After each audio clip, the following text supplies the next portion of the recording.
Perkenalkan, nama saya Asyirah Nurul Fatimah. Di sini saya akan menjelaskan tentang sejarah P3K. Sejarah P3K berawal dari perbincangan di rel kereta di tahun 1880-an. Waktu itu sedang banyak dilakukan pembangunan rel kereta. Pekerjaan ini sangat berbahaya dan membuat pekerja bisa mengalami cedera. Bahkan kala itu setiap tahunnya 12.000 pekerja rel kereta meninggal dunia. Kemudian setiap pembangunan rel kereta api memiliki ahli bedah untuk mengobati pekerja yang mengalami cedera.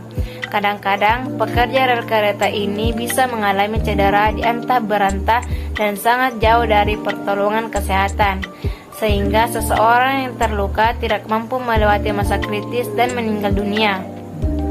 Suatu hari, Robert Wood Johnson, pemilik usaha kesehatan Johnson & Johnson, sedang berada di kereta menuju Colorado. Di kereta, ia berbincang dengan seorang penumpang. Penumpang ini adalah kepala ahli bedah untuk sebuah proyek pembangunan rel kereta. Ahli bedah ini pun menceritakan keadaan para pekerja yang sering mengalami cedera, namun terkadang jauh dari lokasi pertolongan kesehatan. Ditambah lagi, ada pekerja yang mengalami luka berat dan harus dilarikan ke rumah sakit, namun rumah sakit juga letaknya jauh dari lokasi pembangunan. Mendengar cerita ini, Robert Wood Johnson jadi memikirkan untuk berbuat sesuatu. Robert Wood Johnson pun mengemas produk-produk bedah Johnson & Johnson dalam sebuah kotak. Ia berpikir kalau kotak berisi perlengkapan pertolongan pada kecelakaan ini bisa dibawa oleh pekerja rel kereta. Setelahnya, Robert Wood Johnson menceritakan kebutuhan ini kepada kepala sains Johnson & Johnson, Fred Kilmer. Fred Kilmer pun mempelajari dan meneliti kebutuhan para pekerja rel kereta. Akhirnya, kotak P3K pertama lahir di tahun 1888. Kotak P3K pertama ini berisi beberapa alat pembedahan seperti kain kasa, plester perekat, pembalut luka, perban, dan jahitan. Kotak P3K pertama ini dikemas dalam kotak kayu atau logam agar awet. Assalamualaikum warahmatullahi wabarakatuh. Perkenalkan, nama saya Fitri. Saya perwakilan dari kelompok 2 kelas 916 yang akan menjelaskan mengenai pengertian dan tujuan dari P3K. P3K adalah singkatan dari pertolongan pertama pada kecelakaan. P3K ialah upaya pertolongan serta perawatan untuk sementara agar korban kecelakaan keadaannya bisa lebih baik sebelum mendapat pertolongan yang lebih sempurna dari dokter atau paramedik. Jika seseorang mengalami kecelakaan dan kondisinya darurat, harus segera diberi pertolongan pertama. Maka dari itu dibutuhkan P3K, yaitu pertolongan pertama pada kecelakaan, agar korban tersebut tingkat keselamatannya lebih tinggi saat pertolongan rumah sakit datang. Selain itu, adapun tujuan dari pertolongan pertama pada kecelakaan adalah yang pertama yaitu mencegah kematian, yang kedua mencegah cacat yang lebih berat, yang ketiga mencegah infeksi, dan yang keempat mengurangi rasa sakit dan rasa takut. Tindakan pertolongan pertama yang dilakukan dengan benar akan mengurangi cacat atau penderitaan hingga menyelamatkan korban dari kematian. Tetapi bila tindakan yang dilakukan tidak baik atau tidak benar, dapat memperburuk kondisi akibat kecelakaan hingga membunuh korban. Oleh karena itu sangat dibutuhkan pengetahuan atau mempelajari mengenai P3K, yaitu pertolongan pertama pada kecelakaan, agar kita dapat membantu korban kecelakaan ketika ia membutuhkan pertolongan darurat. Baiklah, itulah yang dapat saya sampaikan. Kurang lebihnya mohon dimaafkan. Wassalamualaikum warahmatullahi wabarakatuh. Indikasi cedera. Yang pertama, patah tulang. Ialah terputusnya jaringan tulang, baik seluruhnya maupun sebagian saja. Terdapat dua jenis patah tulang, antara lain patah tulang terbuka, ditandai dengan adanya luka di permukaan kulit di atas atau dekat bagian tulang yang patah, sehingga bagian tulang yang patah berhubungan langsung dengan udara. Akan tetapi, patahan tulang tidak selalu terlihat menonjol keluar. Selanjutnya, patah tulang tertutup. Pada patah tulang tertutup, permukaan kulit di dekat daerah patahan masih utuh sehingga patahan tulang tidak berhubungan dengan kontak udara luar. Yang kedua, cerai sendi atau dislokasi. Ialah peristiwa keluarnya kepala sendi dari mangkok sendi atau keluarnya ujung tulang dan dari sendinya yang bisa diakibatkan karena sendi yang teregang melebihi batas normal sehingga kedua ujung tulang persendian terpisah tidak pada tempatnya. Kemudian yang ketiga, terkilir atau keseleo. Terkilir terbagi menjadi yang pertama terkilir sendi. Ialah robek atau putusnya jaringan ikat sekitar sendi karena sendi teregang melebihi batas normal yang bisa disebabkan karena salah gerakan ataupun terpeleset. Yang kedua, terkilir otot.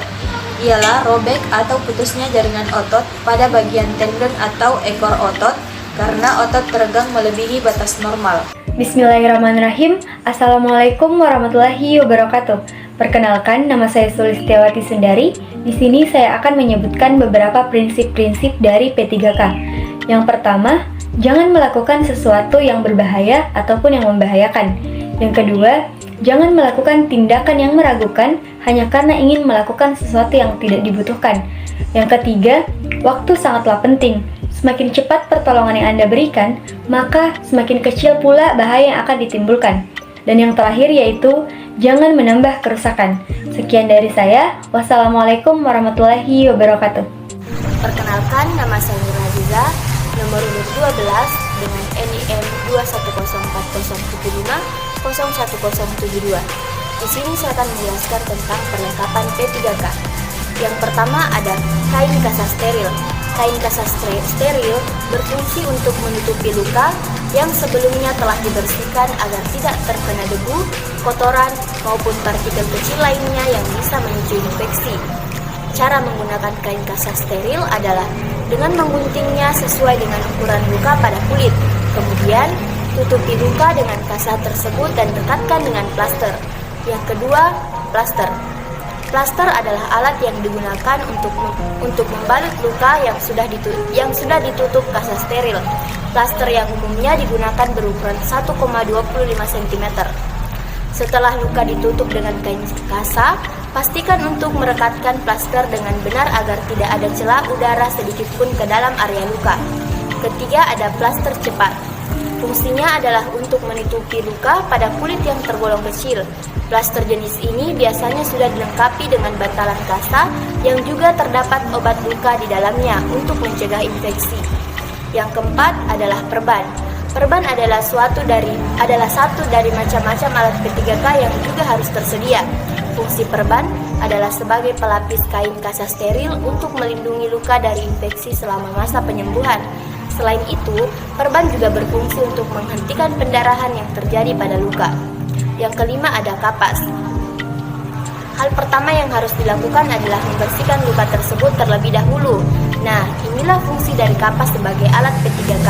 Pastikan kapas yang digunakan berbahan lembut dan bersih. Setelah luka dibersihkan, pastikan juga tidak ada sisa kapas yang tertinggal di atas luka. 6. Ada masker. Masker berfungsi untuk melindungi hidung dan mulut dari paparan debu, kotoran, maupun bakteri dan virus. 7. Gunting. Alat P3K lainnya yang juga wajib adalah gunting. Gunting digunakan untuk memotong kain kasa, perban, maupun plester saat menangani luka pada kulit. Pastikan gunting yang digunakan tajam dan juga steril. Kedelapan ada pinset. Pinset adalah alat P3K yang berfungsi untuk mengangkat benda asing pada luka. Selain itu, pinset juga bisa digunakan untuk mengambil alat steril saat melakukan penanganan awal. 9. Ada peniti. Peniti berguna untuk membuat balutan perban pada luka menjadi rapi. Oleh karena itu, jangan lupa juga untuk menyiapkan peniti. Yang ke-10, obat luka. Sebelum dibalut kain kasa dan perban, oleskan obat luka terlebih dahulu. Obat ini berfungsi untuk membantu proses penyembuhan luka dan mencegah dari infeksi. Pilihlah obat luka yang mengandung bahan aktif, povidone iodine. Bahan ini memiliki sifat antiseptik yang dapat mencegah luka terinfeksi. 11. Ada alkohol.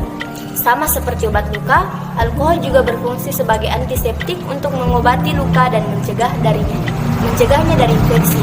Sementara itu, pada kasus orang pingsan, alkohol berguna untuk menyadarkan orang tersebut.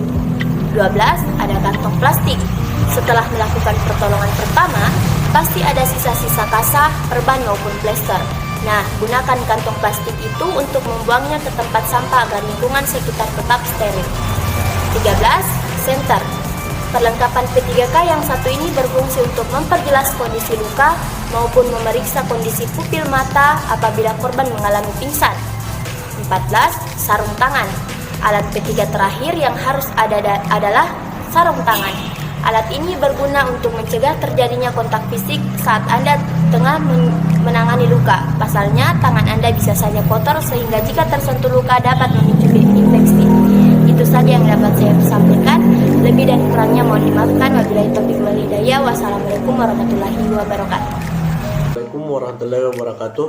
Perkenalkan, nama saya Muhammad Taufik Muksin dari kelas M216 dengan NIM 21040750173 dengan nomor urut absen nomor 13. Di sini saya akan menjelaskan tindakan P3K pada suatu kasus.